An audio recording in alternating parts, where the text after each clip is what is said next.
Et bienvenue sur 100 Prof à la rescousse.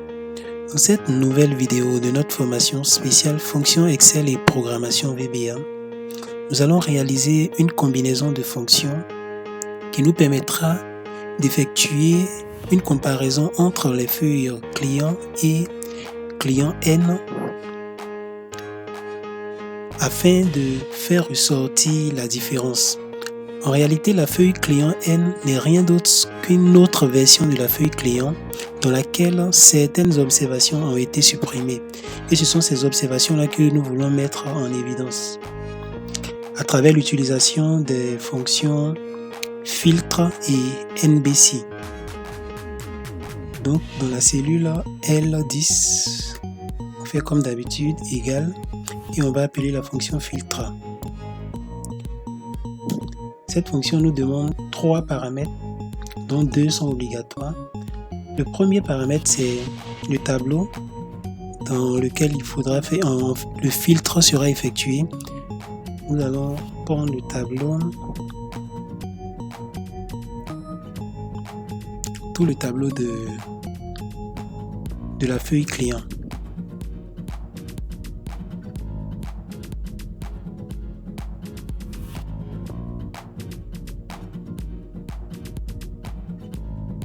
Point virgule, on retourne dans la feuille client N. Je vais enlever ça. Le critère, nous allons utiliser la fonction NBC pour effectuer le critère de tri. Donc, NBC, la plage, nous allons comparer les identifiants, étant donné que les identifiants sont uniques et on a des identifiants dans les deux tableaux. Nous allons faire la comparaison des identifiants. Alors je vais sélectionner tous les ID de la feuille client qu'on va comparer aux identifiants de la feuille client. Donc on compare les identifiants de la feuille client N aux identifiants de la feuille client.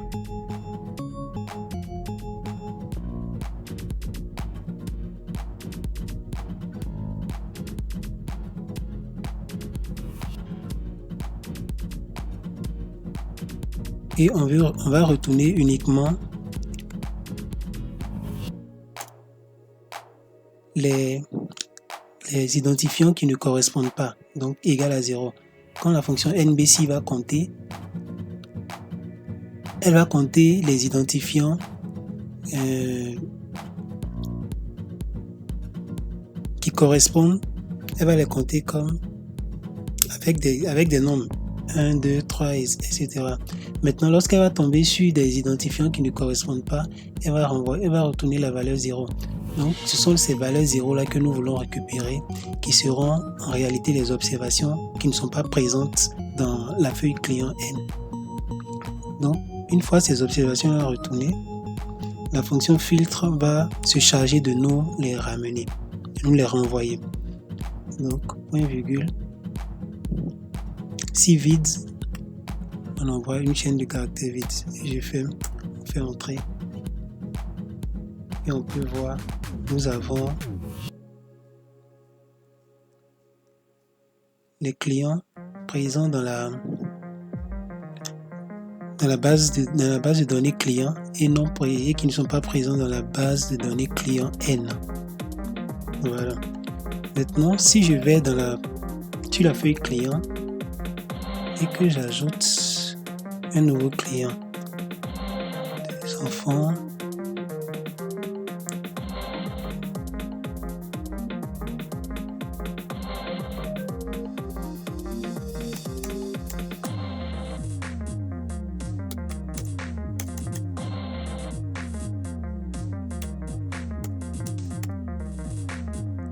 pour valider.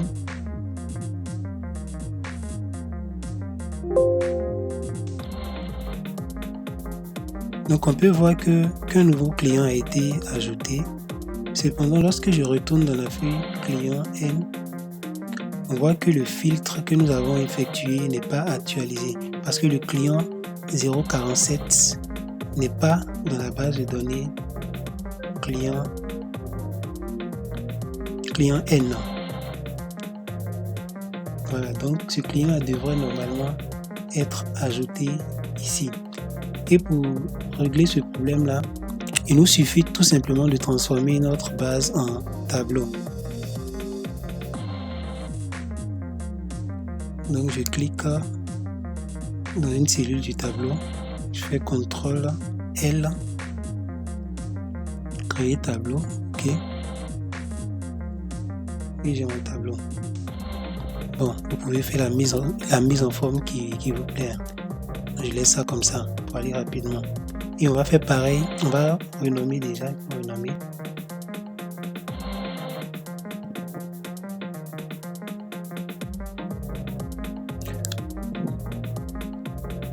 On va appeler ça TBN.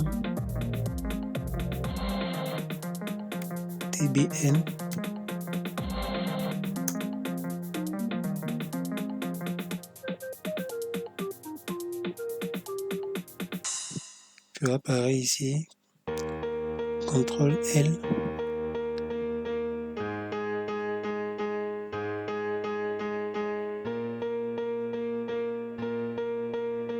Appeler ça TB tout simplement.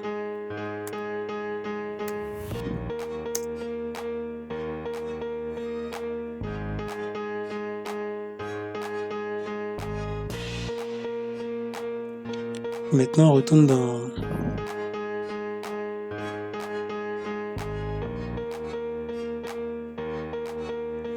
on va ajuster notre formule.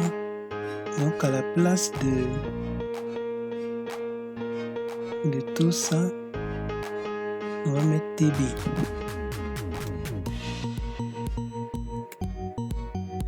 Voilà. Et à la place de tout ça,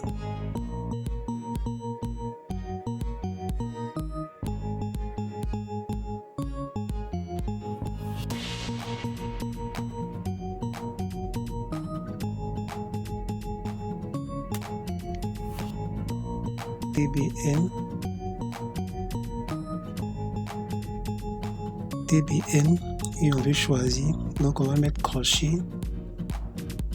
on va choisir l'ID parce que ce sont les identifiants que nous voulons comparer. On ferme et on fera pareil ici. Si c'est TB,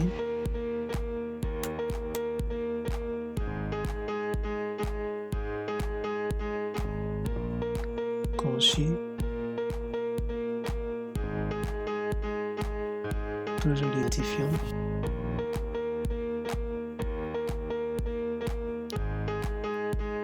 Et on fait entrer. Voilà, on voit que automatiquement le client 47 s'est ajouté. Donc si on transforme, si on ajoute un nouveau client à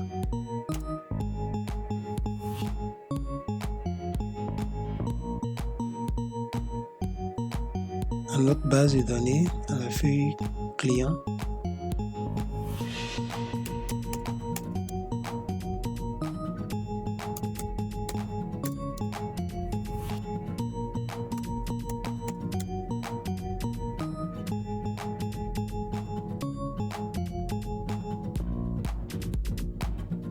ajouter le client 48. Étant donné que le client 48 n'est pas dans cette base de données, on voit que notre filtre s'est actualisé. Ok, nous allons maintenant réaliser cela à travers un code VBA. Nous allons nous rendre dans l'environnement Visual Basic pour élaborer la procédure qui va nous permettre de faire le filtre des données, des observations manquantes. Donc, Alt F11, on va insérer un module, session module, on va l'appeler filtre.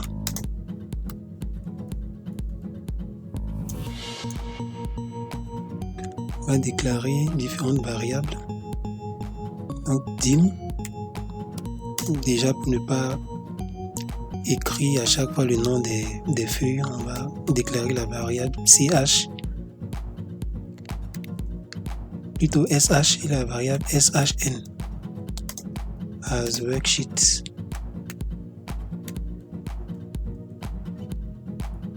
Donc, ces variables vont nous permettre de référencer nos différentes feuilles.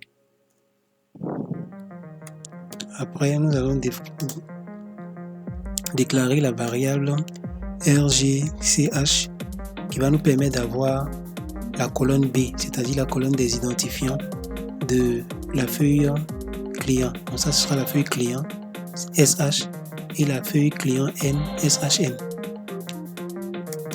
Et une autre variable RG qui va nous permettre de parcourir les différentes cellules de la colonne B. Donc ces deux variables as range.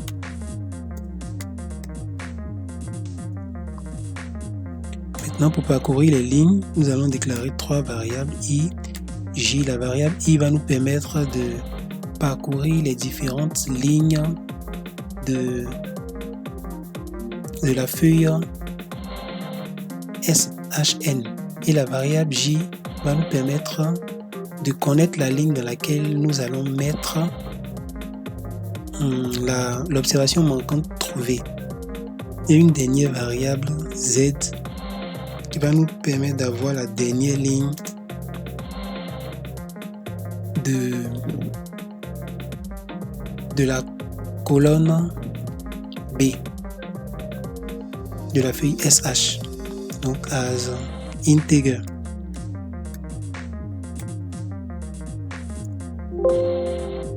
As integer dim.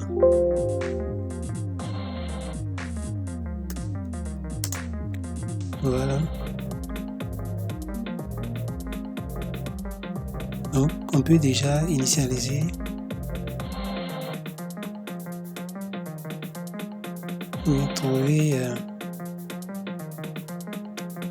la dernière ligne. Donc Z, ça va faire sh.range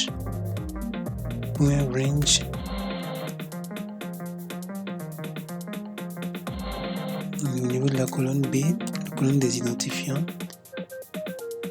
On va quitter B3.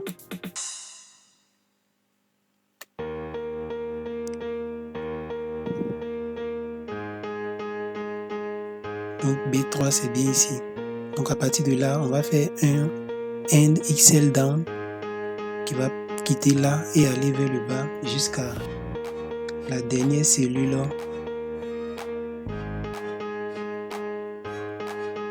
non vide, mais plutôt dans la feuille client. Donc ce sera ici. Donc jusqu'ici. Donc qui va nous donner la ligne 51 qui représente la ligne de la dernière cellule de la colonne B non vide.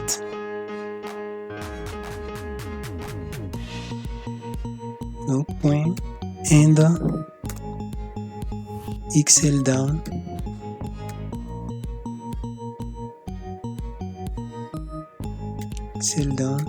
point row. On va prendre la ligne. Voilà. Donc on a notre Z. On peut maintenant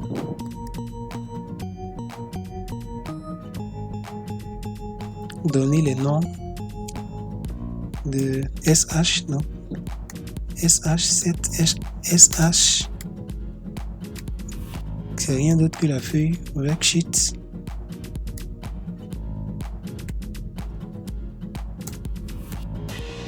C'est la feuille client.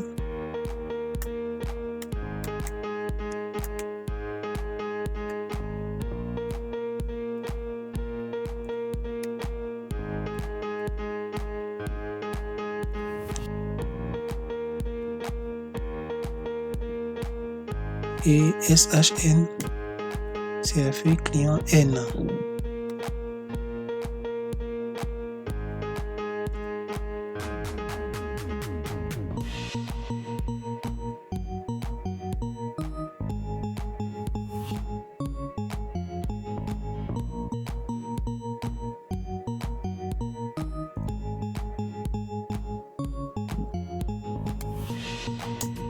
et RG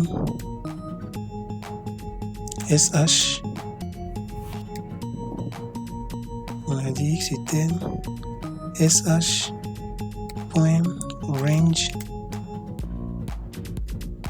B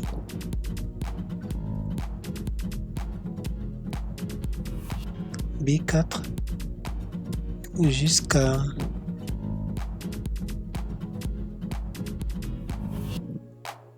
B qu'on va concaténer à Z. Donc, dernière ligne. Voilà. Et si on veut initialiser le J,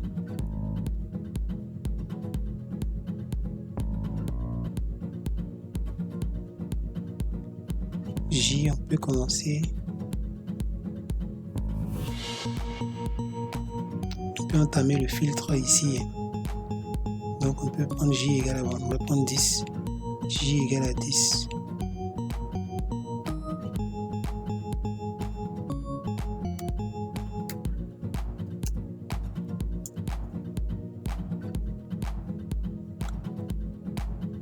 Maintenant, nous allons utiliser une boucle for each.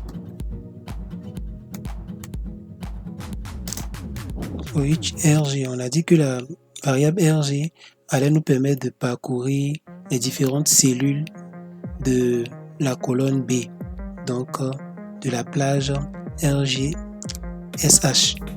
Donc, for each RG in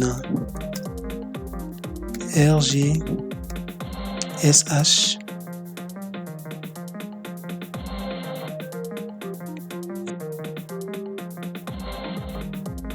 à l'intérieur de la boucle for each, on va insérer une boucle do inside rg.value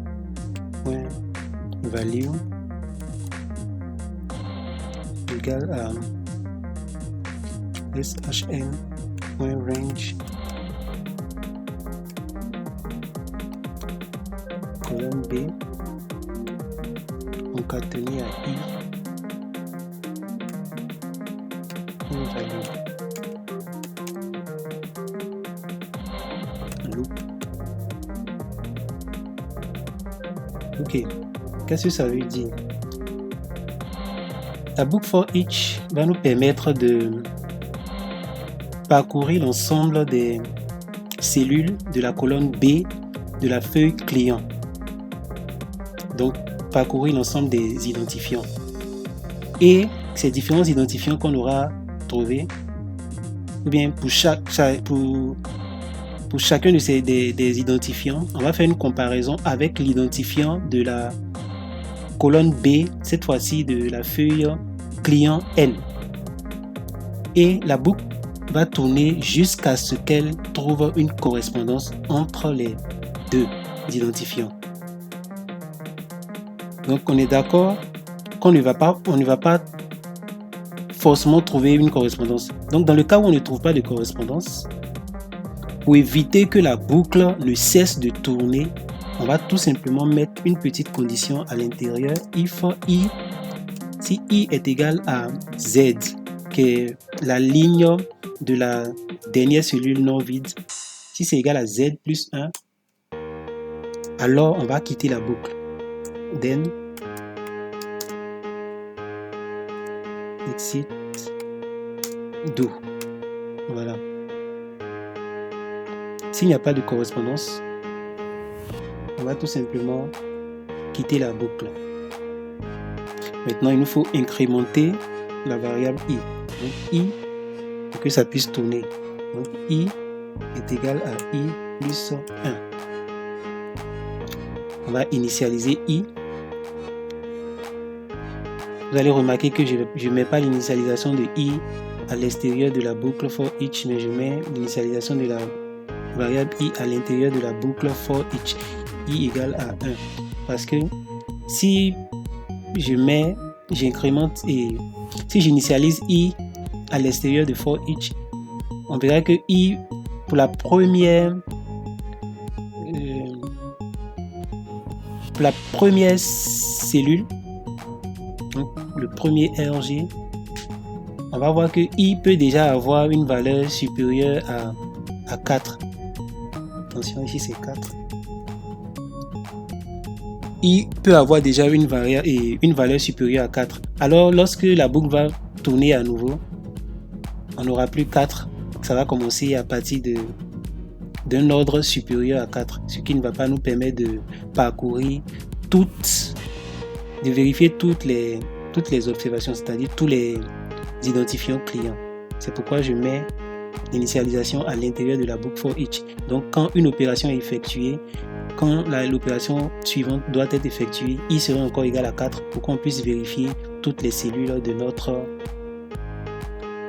colonne B de la feuille client N. Voilà. Maintenant, à l'extérieur, qu'est-ce qu'on va faire?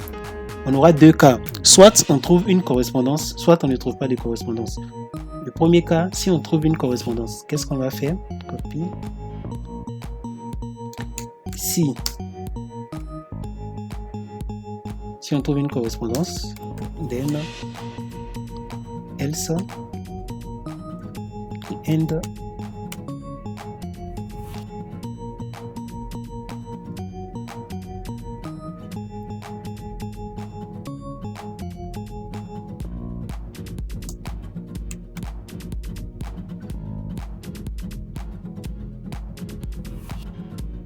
ok, dans le cas où on trouve une correspondance, ça veut dire que l'observation en question n'est pas une observation manquante dans la feuille client N. Dans ce cas, on ne va pas l'utiliser dans notre plage de données filtrées. Ce qui veut dire, si on trouve une correspondance, on n'aura absolument rien à faire. On va revenir là. Donc, je vais mettre ce qu'il faut faire s'il n'y a pas de correspondance. S'il n'y a pas de correspondance, on va tout simplement copier la plage en question. Donc, pour copier, on va utiliser, ça va faire RG, plutôt range B.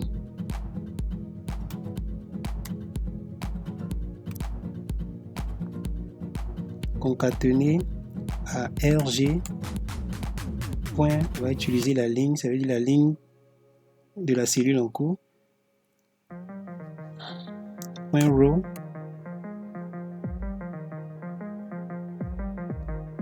Qu'on va concaténer également à, on va jusqu'à J, je crois. On va jusqu'à J. Donc concaténer J.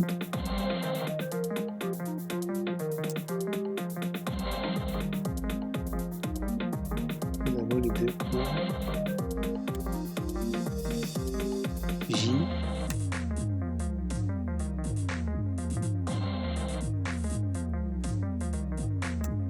J concaténé à RG row également. Donc on est toujours sur la même ligne. On va prendre la plage on va prendre la plage allant de la cellule de la cellule B à la cellule J de la même ligne. Cette plage là, on va la copier. Point copie. Maintenant, il va nous falloir coller ça. Copier ça. Voilà. Range cette fois-ci.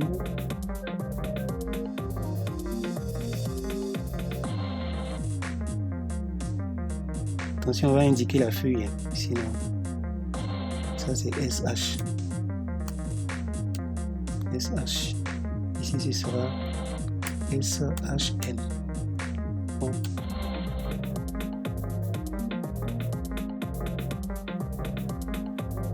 On va ajuster, on va mettre ça dans la cellule L. Attention, L. Jusqu'à T.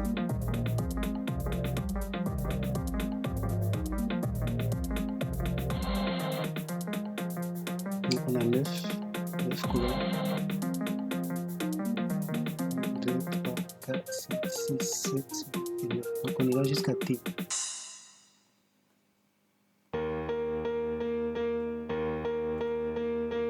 Elle a T. Et ici, on ne va pas utiliser ça. On va utiliser plutôt cette variable, la variable J. La variable J. Maintenant, on a copié en haut. On va coller en bas.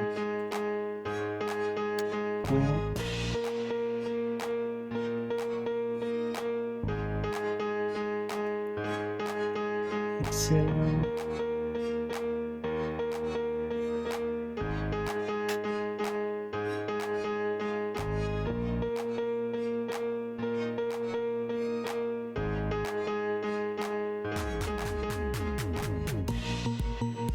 Post.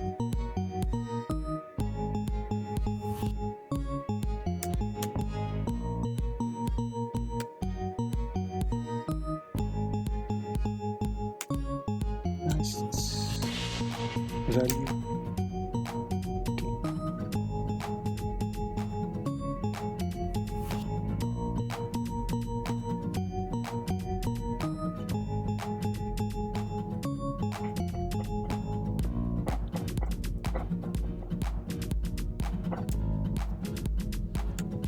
Application.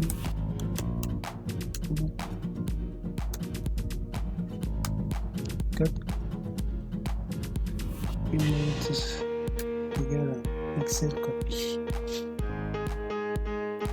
Bon, on revient à notre première condition ici. D'abord, on va incrémenter la variable J. Donc J serait égal à 1, J plus 1.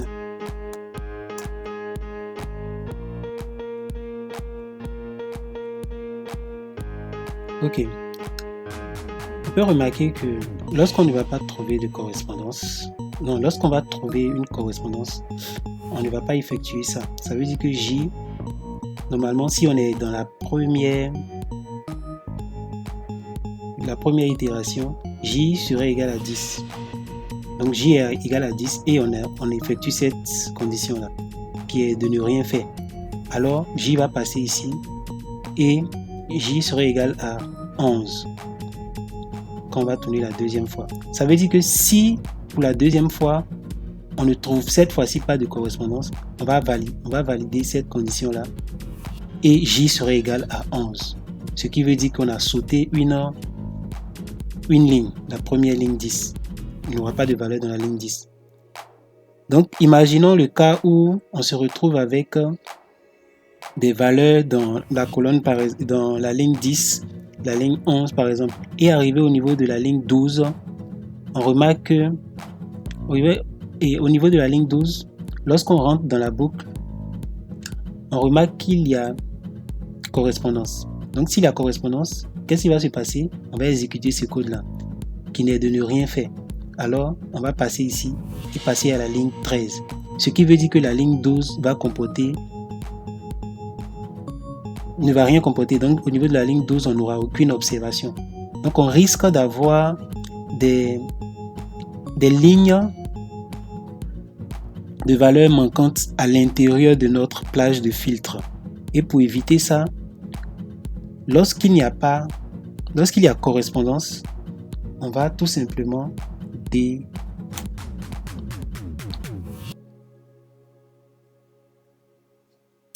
on fait que J serait égal à J moins 1. Donc, on va décrémenter, tout simplement.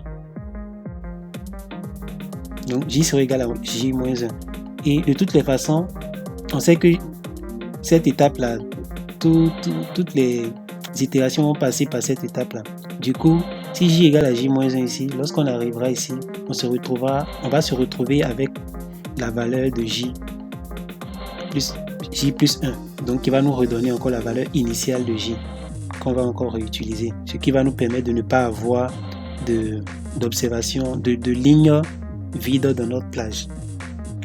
Voilà. Donc, on peut maintenant exécuter tout ça.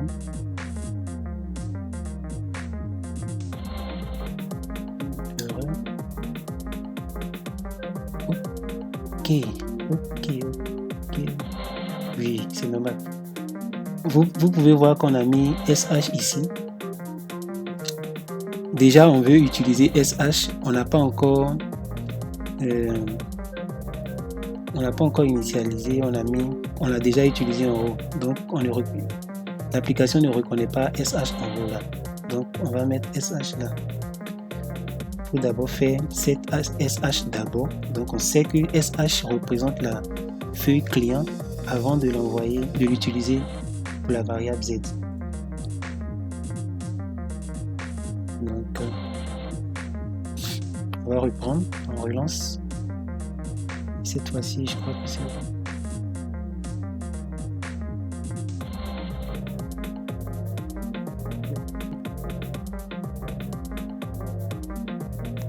Voilà, on a toutes les informations sur les clients qui manquent dans notre base client N. Donc on peut vérifier, on n'a pas le 6, mais après 4 on est passé à 5. On n'a pas le 11, après 12 on est passé à 13, on n'a pas le 18, après 17 c'est passé à 20, donc on n'a pas le 18 ni 19, on n'a pas le 24, c'est bien vérifié, là on n'a pas le 46, 47 et 48. 46, 47 et 48 ne sont pas là.